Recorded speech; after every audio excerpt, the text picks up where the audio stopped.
किसान साथियों नमस्कार। ये जो है हमारी गर्मी की फसल है अभी 2025 की, और ये जो है अब कटने के लिए ऑलमोस्ट रेडी हो गई है। मतलब 10 दिनों के आसपास में इसकी कटाई हो जाएगी, और जैसे ही इसमें हार्वेस्टर घुसती है तो हम इसको कटाई कर देंगे, क्योंकि जो है मौसम इस बार जो है मानसून भी जल्दी है। किसान साथियों वहीं ये वैरायटी की बात करूँ तो MTU का जैसे कि बता रहा हूँ 1156 वैरायटी है, और यहाँ लगभग 5 एकड़ के प्लाट में ये धान लगी हुई है। और धान 80% जो है पूरी पक गई है, मात्र 20% इसमें पकना बाकी है।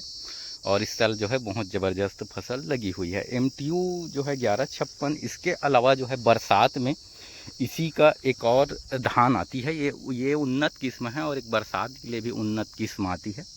तो सबसे पहले बात कर लेते हैं MTU के बारे में। तो MTU जो है एक मारुतेरू नाम की जो है विश्वविद्यालय जो आंध्र प्रदेश से आती है, जो चावल अनुसंधान केंद्र है, इसमें जो है MTU की जो है बहुत सारी धान की वेराइटियाँ आती है, जिसमें जो गर्मियों के लिए भी है, बरसात के लिए। जैसे इसमें जो है 110 दिन, 120 दिन, और वहीं जो 1010 आते हैं 90 से 100 दिन के लिए।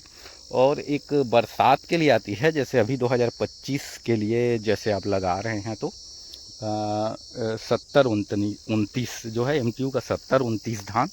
और ये जो है ये 70-29 धान जो स्वर्णा किस्म की, मतलब स्वर्णा धान है। बहुत से इलाकों में इसको स्वर्णा बोलते हैं। उत्तर प्रदेश के कई क्षेत्रों में इसको जो है स्वर्णा मंसूरी नाम से भी जाना जाता है, लाल स्वर्णा के नाम से भी जाना जाता है। और वो जो है बहुत ज़बरदस्त धान की वैरायटी, वो लगभग जो है 140 से 145 दिनों में पक के तैयार होती है। लगभग कई क्षेत्रों में 150 दिन भी लग जाता है। हमारे क्षेत्र में देखा जाए तो MTU 70-29 लगभग छत्तीसगढ़ के इलाकों में 145 दिन में लगभग तैयार हो जाती है। लेकिन बहुत सारे ऐसे क्षेत्र हैं जहां 150 दिन उस धान को जो है पकने में लगते हैं।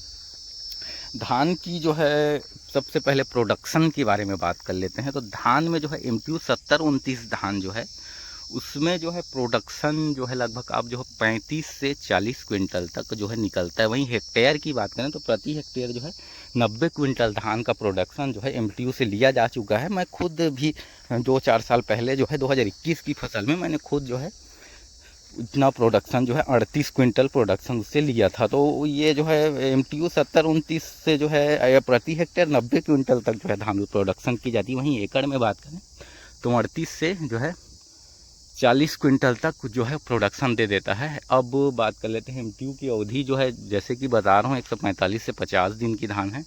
और मतलब उसको ऐसे खेत में लगा सकते हैं जिसमें जो है पानी, कभी जो है पानी की कमी ना हो। मतलब जल भराव क्षेत्र के लिए वो धान है, मतलब उसमें पानी की अधिकतम लगती है, क्योंकि लंबी अवधि की धान है तो पानी की जो है खपत उसमें ज़्यादा होती है। तो पानी उसमें जो है आप रखें। वहीं MTU 70-29 की बुआई किस विधि से कर सकते हैं, इस पर भी बात कर लेते हैं। तो देखिए जो है कोई भी आप जो है एक उन्नत किस्म लगा रहे हैं, जो कि कोई रिसर्च या हाइब्रिड वैरायटी नहीं है, एक उन्नत किस्म है, तो उसको जैसे आप लगा रहे हैं अपने खेत में, तो लगभग जैसे आप रोपा डाल रहे हैं तो कम से कम 15-15 सेंटीमीटर के डिफरेंस में जो है उसकी रोपा डलनी चाहिए।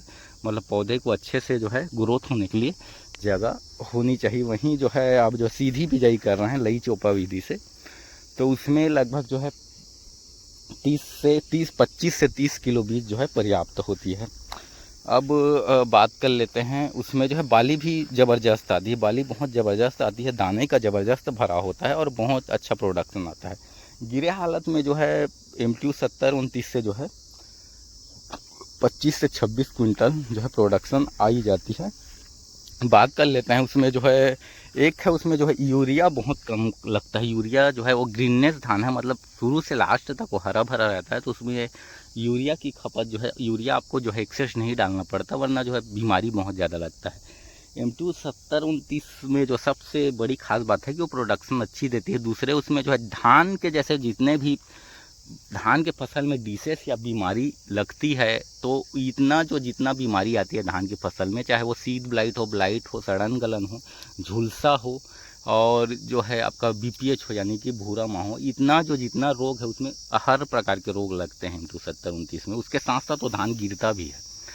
तो मतलब शुरू से लास्ट तक उसमें सही तरीके से दवा का छिड़काव मैनेजमेंट जो है आपको करना पड़ता है, पेस्टिसाइड का, इंसेक्टिसाइड का। तो ये मैनेजमेंट जो है आपको तगड़ा करना पड़ता है, तभी जाके जो है 38 से 40 क्विंटल उसमें जो है प्रोडक्शन लिया जा सकता है। मतलब हर प्रकार की बीमारी उस धान में जो है लगती है, लेकिन मतलब समय समय पर उस पर आपको दवा डालना चाहिए, इंसेक्टों का ध्यान से जो है छिड़काव करना पड़ेगा। साथ ही साथ डिसेस को अच्छे से देखना पड़ेगा, क्योंकि उसमें हर प्रकार की जो है बीमारी लगती है। बात कर लेते हैं MTU 7029 मार्केट में जो है 30 किलो के पैकेट में, 25 किलो के पैकेट में, जो है 20 किलो के पैकेट में और 10 किलो के पैकेट में भी अवेलेबल हो जाता है।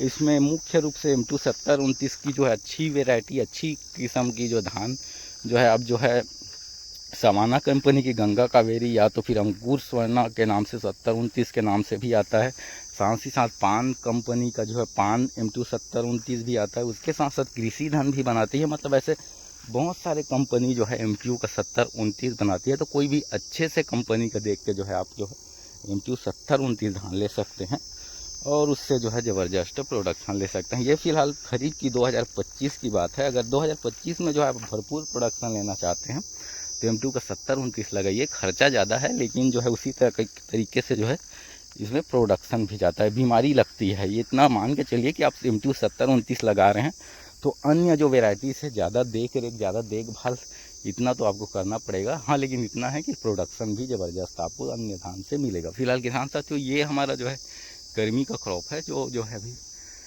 10 दिनों में कटाई के लिए लगभग रेडी हो ही जाएगा। फिलहाल किसान साथियों, आज की वीडियो में बस इतना है। वीडियो जानकारी लायक लगी होगी तो वीडियो को लाइक कर दीजिएगा, चैनल को सब्सक्राइब कर दीजिएगा, जिससे आने वाले वीडियो में आपको खेती के संबंधित ही जानकारी मिलते रहेगी। तब तक के लिए धन्यवाद। जय जवान जय किसान।